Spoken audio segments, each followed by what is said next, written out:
سامنے آتی کوئی اور شے ہے۔ پہلی مجلس میں نے آپ کے سامنے تجلی اور حقیقت پہ پڑھا تھا۔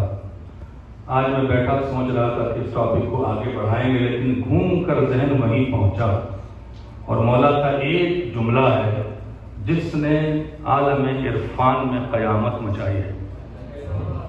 میں نے آپ سے کیا کہا تھا، آپ کو یاد ہو کہ تجلی اور ہے اور حقیقت اور ہے۔ اس حقیقت سے جو تجلی نکلتی ہے اس کا نام علی ہے، اور اس حقیقت کا نام ذات خدا ہے۔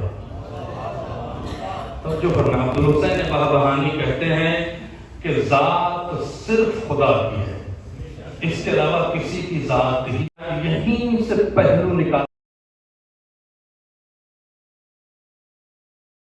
گیا ہے کہ ذات دیکھ کر رشتہ کرنا۔ توجہ فرمائیں، ذات یعنی یہ ذات نہیں، ذات سے مراد کہ ذات خدا کے علاوہ کوئی ذات نہیں ہے۔ اب ذات کے دو معنی کیے گئے ہیں۔ پہلے معنی ذات کے ہیں انا کے، یعنی اس انا کا حق صرف خدا کو ہے یا جس کو اس نے دے دیا ہے۔ ذات کے دوسرے معنی خون کے ہیں، اس سے کہا جاتا ہے کہ خون رنگ لاتا ہے۔ اللہ تو جسم رکھتا نہیں ہے، کہیں نہ کہیں تجلی تو ہونی ہے، لہذا زیارت نے کہا السلام علیکہ یا سار اللہ۔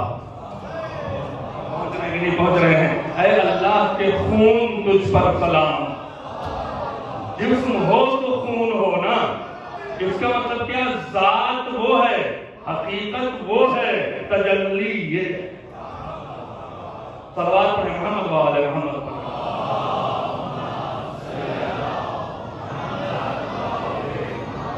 جناب سلمان فارسی نے دیکھیے مولائے کائنات کے فضائل، جب بھی کہا جاتا ہے علی کے فضائل، ہماری سوئی کہاں اٹکتی ہے؟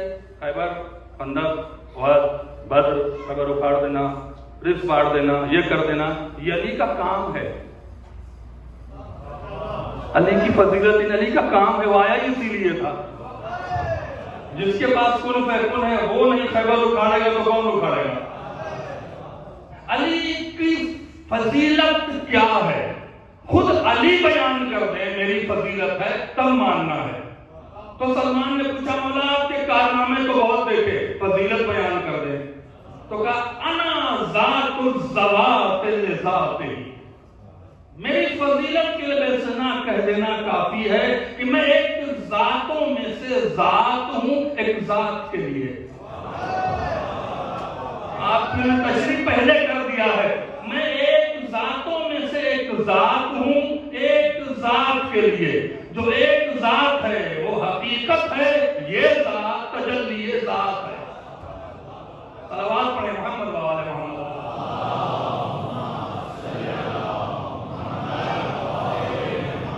ایک بار اور صلوات پڑھیں محمد و آل محمد۔ اب یہ جملہ کہا ہے نا، یہ بڑا، میں نے اس میں سے کچھ مواد آپ کے سامنے پڑھے ایک دو بار، لیکن چونکہ مجبوری ہے اسے ریپیٹ کرنا تاکہ یہ بات ہمارے جوانوں کے ذہن میں جائے اور پھر یہ غلو کا جو یہ چرچا ہے اسے ختم کر دیں۔ میں ذاتوں میں سے ایک ذات ہوں، کیونکہ ذات 14 ہے۔ وہ ذات کس کے لیے؟ اس ذات کے لیے ہے۔ ذات کے معنی کیا ہے؟ اللہ کے علاوہ کسی کی ذات نہیں ہے، کوئی ذات نہیں ہو سکتی سوائے خداوند عالم کے۔ کیوں؟ ذات کے معنی انا کے ہیں۔ انانیت کا تعلق صرف اللہ سے ہے، اس نے انا کا کسی کو حق ہی نہیں دیا ہے۔ ابلیس قابل لعنت ہوا انا کی بنا پر۔ کیا اس نے کیا کہ ابا واستکبر وکان من الکافرین، وہ اکڑ گیا، اس نے انا کیا اور اللہ کو پسند نہیں ہے کیونکہ تمہاری کوئی اوقات نہیں ہے۔ کیوں؟ ذات سے آپ انا کیوں کر رہے ہیں؟ مولا نے کہا انا کیوں کر رہے ہو؟ کیوں؟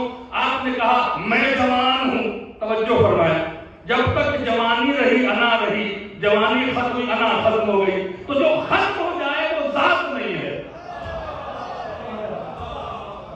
جو ختم ہو جائے وہ ذات نہیں ہے، جو باقی رہے وہ ذات ہے کہ نہیں ہے؟ لہذا انا کا پہلو کسی کے لیے نہیں تھا۔ آپ چھوڑیں، نبیوں نے اگر کہا ہے ہے. صرف ایک ہوتا ہے افتخار. جناب موسیٰ نے کیا کہا تھا کہ میں بہت زیادہ پڑھا لکھا ہوں. جب یہ سنا تھا تمہارے اندر یہ میں کہاں سے آئی؟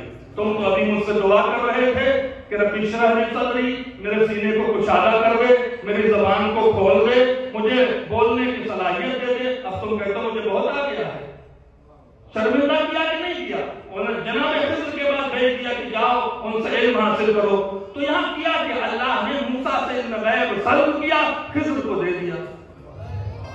کیوں کیا؟ تاکہ کوئی انانیت پہ نہ جانے پائے. جناب سلیمان کا دور تھا جب حدود نہیں آیا، اور جب حدود آئے تو کیا کہا؟ میری اجازت کے بغیر کیوں گئے تھے؟ اللہ نے کہا اچھا آپ کو بڑی میری اور میں کی بات آ گئی ہے تو میں آپ کو بتاتا ہوں.